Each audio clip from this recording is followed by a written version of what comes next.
میرا کبھی بھی اور میرے بچوں کو برملا ٹریننگ ہے. میرے 4 بچے ہیں, بچپن سے ٹریننگ دے رہا ہوں کہ اپنے آپ کو یہ نہ سمجھ لینا کہ تم پاکستانی ہو یا کینیڈین ہو. You are not supposed to. وہ ہے نا ہماری پرانی نسلوں کی امیاں جو تھی نا, وہ گھر بن جائے, گھر دے گیا, سارا کچھ ہو گیا, گھر دے گیا, باقی اس سے بڑا کیا وہ کر سکتا ہے, میں گھر بنا لوں, چھت مل گئی. جی, یہ سائیکالوجی تھی وہ جو مروا گئی پوری قوم کو. یہ ہے دشمن. وہ عورت پوری قوم کو کینسر کی طرح کھا رہی ہے کہ جو چھت کو پوری عمر سینٹرلائز کرتی رہی, اور بچے بھی اسی لیے پروان چڑھے. اور اس لیے ہمارا یہاں پہ تو حکومتیں روٹی کپڑا اور چھت پہ آئی, اس عورت کا تو کوئی قصور نہیں ہے نا. یہاں پر نہیں, وہ تو ہے, میں یہاں تو دیکھیں ہماری لیڈرز ہی ہے جنہوں نے اس نام پہ ووٹ لیا, اس نام پہ اس قوم کو بنا دیا, اپنا غلام بنا لیا کہ روٹی ملے گی, کپڑا ملے گا, چھت ملے گی. یہ وہ فرویڈین ہے نا, یہ فرویڈین سائیکالوجی کے ثمرات ہیں.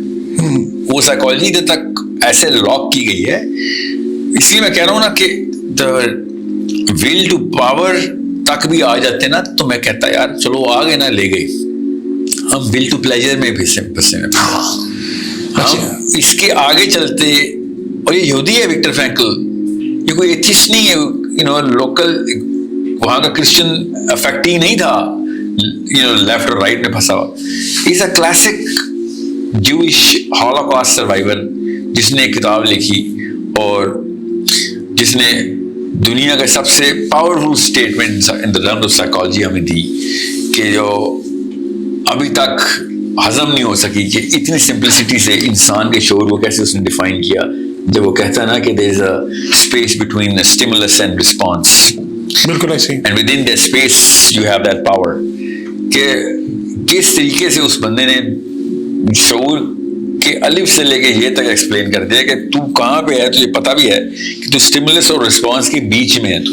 اچھا, اس میں ایک چھوٹا سا سوال پیدا ہوتا ہے سال بھائی, اس میں کیا سارا قصور جو ایک قوم کا ہے یا قوم کی جو لیڈرشپ جب ہماری یعنی پاکستان بنا ہم اس وقت سے لے لیتے ہیں, کیا ان لیڈرشپ کا قصور ہے یا بینگ اے ہیومن میرا اپنا قصور بھی ہے؟ 3 لیئرز ہوتی ہیں نا قوم کی. میس,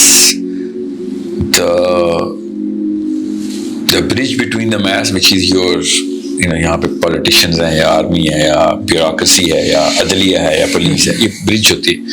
اور ایک تو انٹلیکچوئلس جو کہ مفکرانے ذمہ وار وہ جو ہوتے ہیں.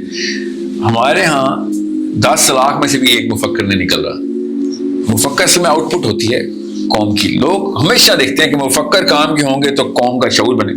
مفکر آسمان سے تو نہیں ٹپکتا نا, ہمارے گھروں سے نکلے گا. بالکل. سو اس کی تھرو پٹ چیک کرنی پڑتی ہے کہ قوم کس لیول پہ, ایک میس کو, ایک گروہ کو کس لیول پہ کون سا ٹیکا لگے کہ وہ ہر 10,000 میں سے ایک مفکر تو ایٹ لیسٹ پروڈیوس کر رہے ہو. ٹھیک ہے, ہونا چاہیے. کیونکہ ظاہر ہے 10,000 سے کم تو ہوگا تو وہ مفکر ہی نہیں ہوگا نا, وہ تو عام بندہ ہوگا نا.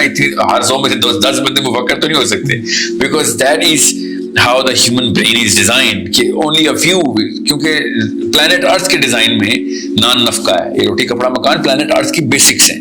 اس لیے جب یہ روٹی کپڑا مکان کی بات ہے اس کا مطلب ہے ابھی آپ بلی, بھیڑیے, شیر, انسان ایک ہی لیول پہ ناپے میں آپ نے. بالکل ٹھیک, کیونکہ یہ مسائل تو ان کے ہیں, ان کے بھی ہیں. بالکل.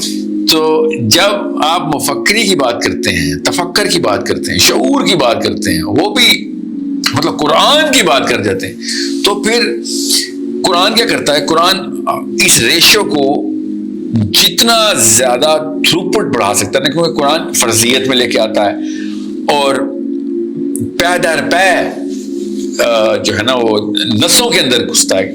کسی سیکوینس میں ہوتا ہے نا کتاب کے, الف سے سٹارٹ ہو اور کرونالوجیکلی چلے اور یہ تک جائے. ٹھیک ہے, تو کروڑ میں سے بھی ایک مفکر نے نکلنا تھا.